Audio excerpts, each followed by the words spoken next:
ನಮಸ್ಕಾರ ಸ್ನೇಹಿತರೆ, ನಮ್ಮದು ಶ್ರೀ ಸಪ್ತಗಿರಿ ಮನೆಮದ್ದು ಚಾನಲ್ ಇದೆ. ಅದರ ಮುಖಾಂತರ ಅನೇಕ ರೀತಿಯ ಎಪಿಸೋಡನ್ನು ಕೊಡ್ತಾಯಿದ್ದೀವಿ. ಸ್ನೇಹಿತರೆ, ನಾಳೆ ರಥಸಪ್ತಮಿ. ಈ ರಥಸಪ್ತಮಿ ದಿವಸ ಸೂರ್ಯದೇವರು ತನ್ನ ಪಥದಿಂದ ದಕ್ಷಿಣದಿಂದ ಉತ್ತರಕ್ಕೆ ಹೋಗುವ ದಿವಸ. ಈ ದಿವಸದಲ್ಲಿ ಪ್ರತಿಯೊಬ್ಬರು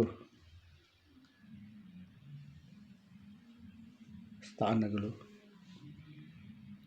ಮತ್ತು ಎಕ್ಕದ ಒಂದು ಎಲೆಯನ್ನು ಎರಡು ಭುಜಗಳ ಮೇಲೆ, ಎದೆಗೆ ಮತ್ತು ಪಾದಗಳಿಗೆ ಒಂದು ಎಲೆಯನ್ನು ತಲೆ ಮೇಲೆ ಇಟ್ಟುಕೊಂಡು ಸ್ನಾನ ಮಾಡ್ತಾರೆ. ಸ್ನಾನ ಆದ ನಂತರ ಪೂಜೆಗೆ ನಾನಾ ರೀತಿಯ ಹಣ್ಣು ಹಂಪಲು ಇತ್ಯಾದಿಗಳೆಲ್ಲ ಇಟ್ಟು ಪೂಜೆ ಮಾಡ್ತಾರೆ. ಆ ಒಂದು ಪೂಜೆಗಳಲ್ಲಿ ಈ ಎಲೆ, ಇದನ್ನು ಎಲ್ಚೆ ಎಲೆ ಅಂತಾರೆ. ಈ ಕಡೆ ಈ ಥರ ಗ್ರೀನ್ ಅಂದರೆ, ಈ ಕಡೆ ಸ್ವಲ್ಪ ಈ ಕಲರ್ ಇರ್ತದೆ. ಆ ಎಲ್ಚೆ ಹಣ್ಣು ದಪ್ಪ ಗುಂಡಿಗೆ ಇರ್ತದೆ. ಅದರಿಂದ ಹಿಂದಿನ ಒಂದು ಎಪಿಸೋಡಲ್ಲೂ ಕೊಟ್ಟಿದ್ದೀನಿ. ಅದು ಎಲ್ಚೆ ಅಂತ ತೋರಿಸಿದ್ದೀನಿ. ಅದು ಈ ಒಂದು ಎಲೆಯನ್ನು ಪೂಜೆಗಿಟ್ಟು ಮನೆಯಲ್ಲಿ ಪ್ರತಿಯೊಬ್ಬರು ಈ ಎಲೆಯನ್ನು, ಈ ಲೀಫನ್ನು ಸೇವನೆ ಮಾಡೋದ್ರಿಂದ ಬೇಕಾದ್ರೆ ಸ್ವಲ್ಪ ಬೆಲ್ಲ ಹಾಕ್ಕೊಳ್ಳಿ, ಜೇನುತುಪ್ಪ ಹಾಕ್ಕೊಳ್ಳಿ, ಇಲ್ಲ ಹಂಗೆ ತಿಂದರೆ ಏನು ತೊಂದರೆ ಇಲ್ಲ.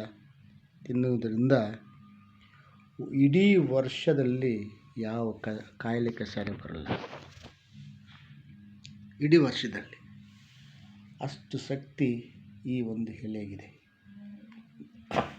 ದಯವಿಟ್ಟು ಪ್ರತಿಯೊಬ್ಬರು ಈ ಎಲೆಯನ್ನು ಶೇಖರಿಸಿ ನಾಳೆ ಬೆಳಗ್ಗೆ ಸ್ನಾನಾದಿಗಳು ಆದ ಮೇಲೆ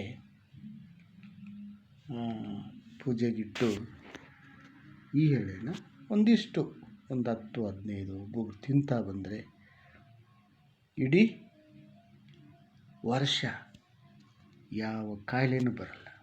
ಅಷ್ಟು ಶಕ್ತಿ ಈ ಒಂದು ಎಲೆಗಿದೆ. ದಯವಿಟ್ಟು ಪ್ರತಿಯೊಬ್ಬರು ಈ ಎಲೆಯನ್ನು ಶೇಖರಿಸಿಕೊಂಡು ನಾಳೆ ಸೇವಿಸಬೇಕಾಗಿ ಪ್ರಾರ್ಥನೆ. ಇದನ್ನು ನೋಡಿ ಲೈಕ್ ಮಾಡಿ, ಶೇರ್ ಮಾಡಿ, ಸಬ್ಸ್ಕ್ರೈಬ್ ಮಾಡಿ. ಇದನ್ನು ಬೋರೆ ಹಣ್ಣಿನ ಎಲೆ ಅಂತಾರೆ. ಎಲ್ಚೆ ಹಣ್ಣಿನ ಮತ್ತು ಗೂಸ್ಬೆರಿ ಅಂತಾರೆ ಇದನ್ನು. ಈ ಒಂದು ಎಲೆಯನ್ನು ಪ್ರತಿಯೊಬ್ಬರು. ನಮಸ್ಕಾರ. ಇದನ್ನು ನೋಡಿ ಲೈಕ್ ಮಾಡಿ, ಶೇರ್ ಮಾಡಿ, ಸಬ್ಸ್ಕ್ರೈಬ್ ಮಾಡಿ. ಎಲ್ಲರಿಗೂ ಹೋಗಲಿ, ಎಲ್ಲರೂ ಮುಟ್ಟಲಿ. ನಮಸ್ಕಾರ ಸ್ನೇಹಿತರೆ.